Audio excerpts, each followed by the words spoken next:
ఇదే RTV app వార్తల్ని క్షణాల్లో చదివే అవకాశం ఉంటుంది. ఒక న్యూస్ పేపర్, ఒక టెలివిజన్ ఛానల్ మీ చేతుల్లో ఎప్పుడూ ఉంటాయి. విశాఖ పర్యటన నేపథ్యంలో నరేంద్ర మోదీ స్టీల్ ప్లాంట్ విషయంలో పక్కగా హామీ అయితే ఇవ్వాలి అయితే అని చెప్పి స్టీల్ ప్లాంట్ నేతలు కానీ ఐఎన్టీసీ నేతలు కానీ అయితే వీళ్ళు డిమాండ్ చేస్తున్నారు. మనతో పాటు వామపక్షాల నేతలు ఉన్నారు. సార్ చెప్పండి, ఏం చెప్తారు నరేంద్ర మోదీ పర్యటన నేపథ్యంలో? 8వ తారీఖు ప్రధాని విశాఖ వస్తుందని ఉత్తరాంధ్ర ప్రజానీకం, విశాఖ ప్రజానీకం ఎంతో ఆశతో ఎదురు చూస్తున్నారు. విశాఖపట్నం స్టీల్ ప్లాంట్ మీద ఒక ప్రకటన చేస్తారు ప్రధానమంత్రి గారు. శైలిలో విలీనం చేస్తామని, సొంత ముడి ఇనుప గనులు కేటాయిస్తామని, అలాగే ప్రైవేటీకరణ నుంచి మేము ఉపసంహరించుకున్నామని ప్రకటన చేస్తారు, ఎదురు చూస్తున్నారు.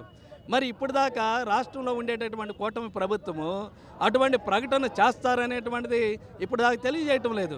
నిన్న లోకేష్ గారు కూడా విశాఖపట్నం స్టీల్ ప్లాంట్ గురించి రక్షిస్తామన్నారు తప్ప ప్రధానమంత్రి గారి చేత ఒక మాట మాట్లాడిస్తాము, ప్రైవేటీకరణ ఉపసంహరించుకున్నామనేటువంటి మాట ప్రధానమంత్రి గారు ప్రకటన చేస్తారని చెప్పలేదు.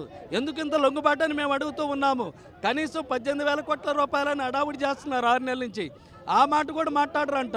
ఏం మాట్లాడకుండా ప్రధానమంత్రి గారు విశాఖపట్నం వచ్చి రాష్ట్రానికి ఏం ఒరగదీస్తారని మేము తెలుగుదేశం జనసేన కూటమి ప్రభుత్వాన్ని అడుగుతూ ఉన్నాము. అందువల్ల రాష్ట్ర ముఖ్యమంత్రి చంద్రబాబు నాయుడు రేపటి దాకా అవకాశం ఇస్తూ ఉన్నాం. రేపటిలోగా ప్రధానమంత్రి గారి చేత ఆయన నోట విశాఖపట్నం స్టీల్ ప్లాంట్ గురించి ఏం ప్రకటన చేస్తున్నారో చంద్రబాబు నాయుడు గారు ప్రకటన చేయాలి. ప్రకటన చేయకపోతే రేపు కార్యాచరణ చేస్తాము. పెద్ద ఎత్తున ప్రధానమంత్రి యొక్క కార్యక్రమానికి వేలాది మందితోటి నల్ల జెండాలతో మేము నిరసన తెలియజేస్తాం. ఊరుకునే లేదు. ఇప్పటికే స్టీల్ ప్లాంట్ కార్మికులందరూ కూడా వేలాది మందితోటి 36 గంటల నిరాహార దీక్ష చేశారు. ఈరోజు వందలాది మందితో బైక్ యాత్ర చేశారు. వామపక్ష పార్టీలు మొత్తంగా కూడా భారీ నిరసన ప్రదర్శన చేస్తాం. అందువల్ల విశాఖపట్నం పౌరులు ప్రజానీకం మొత్తం పెద్ద ఎత్తున రోడ్ల మీదకి వస్తారు. నల్ల జెండాలతోటి ప్రధానమంత్రికి నిరసన వ్యక్తుంది. అంతకన్నా ఘోరమైనటువంటి పరాభవం ఈ కూటమి ప్రభుత్వానికి ఇంకోటి ఉండదు. అటువంటి పరిస్థితి రాకముందే ప్రధానమంత్రి గారి చేత తగిన ప్రకటన చేపించాలి విశాఖపట్నం స్టీల్ ప్లాంట్కు సంబంధించిందని మేము రాష్ట్ర ముఖ్యమంత్రి, తెలుగుదేశం జనసేన పార్టీలు మేము డిమాండ్ చేస్తూ ఉన్నాం.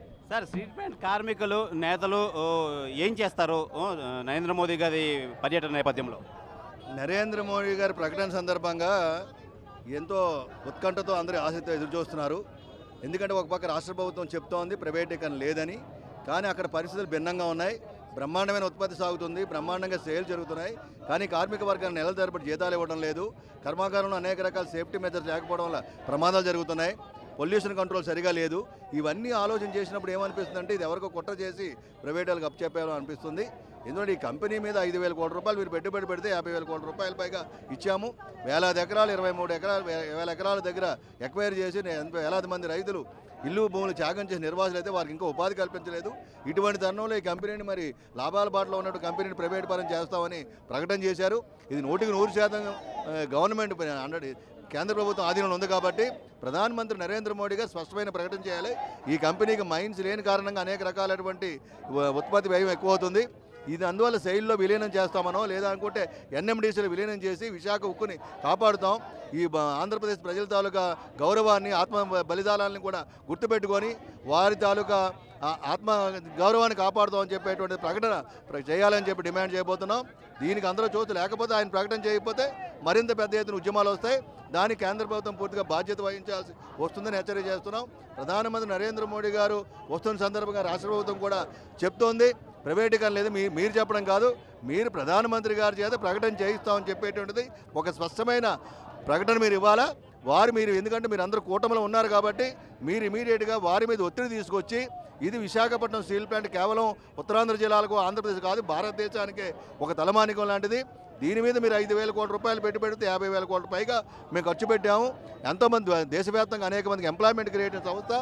ఈ కంపెనీ ద్వారా అనేక రకాల ప్రయోజనాలు పొందినటువంటి భారతదేశం ఈరోజు ప్రైవేట్ కంపెనీలకి మేము రాయితీలు ఇచ్చి వారికి మైన్స్ కల్పిస్తామని చెప్పి విశాఖపట్నం స్టీల్ ప్లాంట్ తెలుగువారు ఏ అన్యాయం చేశారని చెప్పేటువంటిది ప్రశ్నిస్తున్నాం. ఇది ఆంధ్ర రాష్ట్రంలో పార్టీలు మారుతున్న ప్రకటనలు అయితే కరువయ్యాయి.